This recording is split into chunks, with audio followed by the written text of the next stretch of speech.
أعوذ بالله من الشيطان الرجيم بسم الله الرحمن الرحيم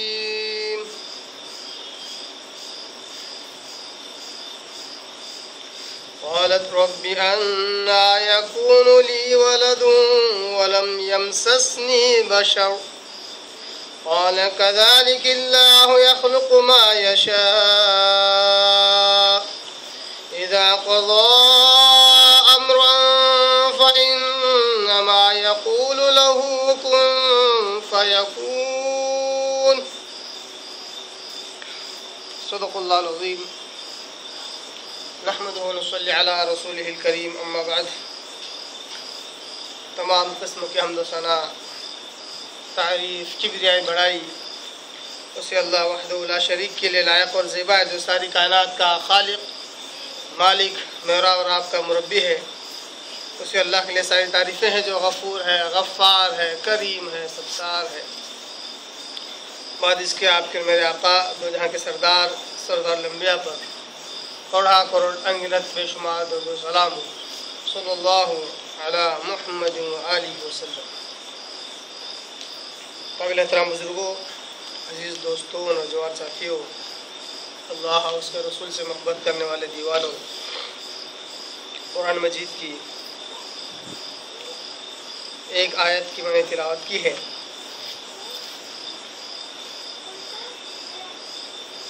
یہ آیت پارہ نمبر 3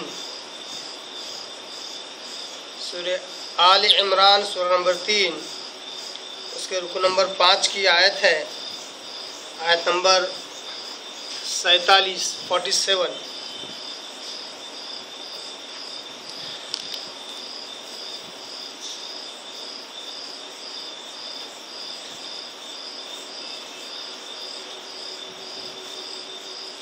اللہ تبارک و تعالیٰ آیت نمبر 47 میں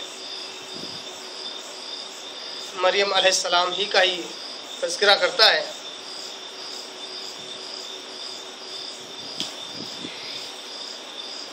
یہ آیت جڑی ہوئی ہے، براہ راست ربط رکھتی ہے پچھلی آیتوں سے، چونکہ اس رکن نمبر 5 میں اللہ تبارک تعالیٰ نے مریم علیہ السلام کا ہی ذکر چھیڑا ہوا ہے، وہی مضمون جاری و ساری ہے۔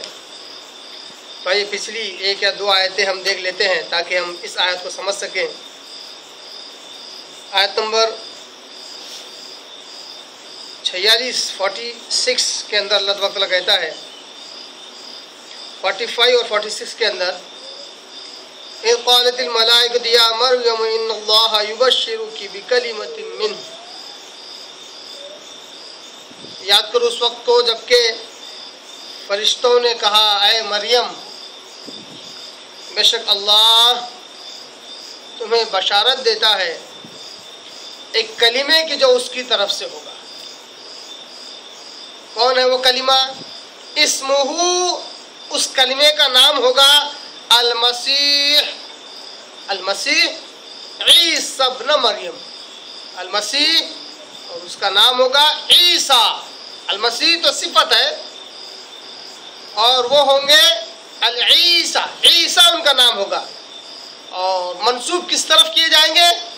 ابن مریم، یعنی اے مریم یہ وہ پہلا بچہ ہوگا جو اس دنیا میں اپنی ماں کے کوکھ سے اور بطن سے پیدا ہوگا اور اپنی ماں کی طرف ہی منسوب کیا جائے گا۔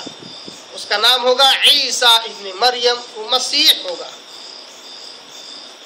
وجیہاً فی الدنیا والآخرہ، وہ باوقار اور باعزت ہوگا دنیا اور آخرت میں۔ ومن المقربین، اور اللہ کے قریب ترین لوگوں میں سے، مقربین میں سے ہوگا۔ آیت نمبر 46 میں آگے اللہ کہتا ہے وَيُكَلِّمُ النَّاسَ فِي الْمَهْدِ وَكَهْلًا وَمِنَ الصَّالِحِينَ، اور اسی عیسیٰ کی یہ بھی صفت ہوگی کہ وہ کلام کریں گے عام لوگوں سے، عوام سے، لوگوں سے وہ کلام کریں گے، گہوارے میں بھی اور بڑی عمر میں بھی، اور وہ نیک اور صالح لوگوں میں سے ہوں گے۔ اس کے بعد جو آج کی آیت ہے، آیت نمبر 47 میں اب ظاہر سی بات ہے مریم علیہ السلام چونکہ ان کی پرورش ایک عبادت خانے میں، اللہ کے گھر میں، مسجد میں ہوئی، اور چونکہ وہ اللہ کے گھر کی خدمت کے لیے نظر کر دی گئی تھی، تو وہ ایسی عورت تھی کہ جن کا سابقہ عام طور پر کسی مرد سے نہیں ہوا تھا۔ جب ان کی بلوغت کے بعد، جیسا کہ ہم سورہ مریم سورہ نمبر 19 میں ہم دیکھ چکے ہیں، جب انہیں بشارت دی جاتی ہے کہ اے مریم، اللہ تبارک و تعالیٰ تجھے پاک بیٹا عطا کرنے والا ہے، تو مریم علیہ السلام کی حیرت کی انتہا نہ رہی کہ ایک تو مجھے وقف کر دیا گیا مسجد کے لیے، اور میں اللہ کی عبادت میں مشغول رہتی ہوں، اب مجھے بشارت دی جا رہی ہے ایک لڑکے کی کہ مجھے لڑکا ہوگا۔ تو ظاہر سی بات ہے بحیثیت انسان یہ خیال پیدا ہونا یا اس قسم کی حیرت کرنا کوئی عجب نہیں تھا، کوئی عجیب بات نہیں تھی۔ وہی حیرت، وہی عجیب پن حضرت مریم علیہ السلام آیت نمبر 47 میں کرتی ہیں، کہتی ہیں قالت، کہا مریم نے ربی انا یکون لی ولد، اے میرے رب انا یکون لی ولد، مجھے لڑکا کیسے ہو سکتا ہے، مجھے لڑکا کیسے ہو سکتا ہے، ولم یمسسنی بشر، جبکہ اب تک مجھے کسی بشر نے ہاتھ تک نہیں لگایا، اب تک مجھے کسی بشر نے ہاتھ تک نہیں لگایا۔ بڑی ہی زبردست جامع آیتیں ہیں، نصیحت کرنے والی، دل و دماغ کو اور ذہن کو کھولنے والی، کہ مریم علیہ السلام اتنی پردہ نشین خاتون تھی کہ اللہ تبارک و تعالیٰ نے پورے عالم پر انہیں فضیلت دی تھی اور پاک کیا تھا۔ اتنی زیادہ گوشہ نشین خاتون کو جب بشارت دی جاتی ہے کہ تمہیں اللہ تبارک و تعالیٰ اولاد عطا کرنے والا ہے، تو مریم علیہ السلام کہتی ہیں اے میرے رب، مجھے اولاد کیسے ہو سکتی ہے جبکہ مجھے کسی بشر نے چھوا تک نہیں۔ اس آیت سے بڑی اچھی نصیحت یہ حاصل ہوتی ہے کہ مریم علیہ السلام اتنی زیادہ گوشہ نشین ہونے کے باوجود بھی، اتنی زیادہ پردہ نشین ہونے کے باوجود بھی، پورے عالم اور اللہ نے انہیں پاکیزہ کیا تھا، ہر عیوب سے، ہر قسم کی فحاشت، گندگی اور برے خیالات سے اللہ نے انہیں پاک کر رکھا تھا۔ یہاں تک کہ حدیث کے مطابق شیطان انہیں چھو بھی نہیں سکا تھا، شیطان سے اللہ نے پناہ میں انہیں اپنے لے لیا تھا۔ وہ عورت مریم علیہ السلام کہتی ہے اللہ مجھے اولاد کیسے ہو سکتی ہے جبکہ مجھے کسی بشر نے چھوا تک نہیں۔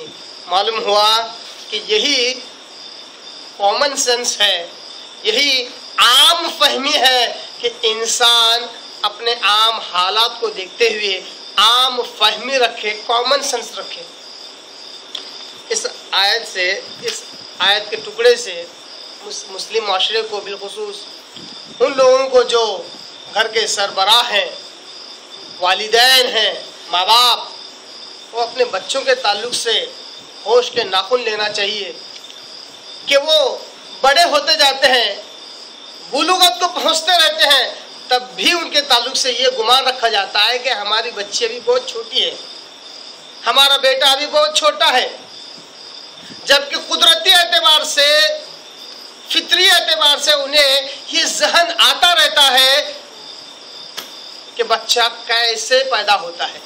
حالانکہ آپ دیکھ رہے ہیں کہ مریم علیہ السلام بہت زیادہ گوشہ نشین رہنے والی، انہیں بھی جب کہا گیا کہ اولاد ہونے والی ہے تمہیں، تو پوچھا اللہ مجھے اولاد کیسے ہو سکتی ہے جبکہ مجھے کسی انسان نے چھوا تک نہیں۔ مریم علیہ السلام کے بعد معلوم تھی کہ آدمی اور عورت کے ملنے سے ہی اولاد ہوتی ہے، حالانکہ سب سے زیادہ گوشہ نشین عورت۔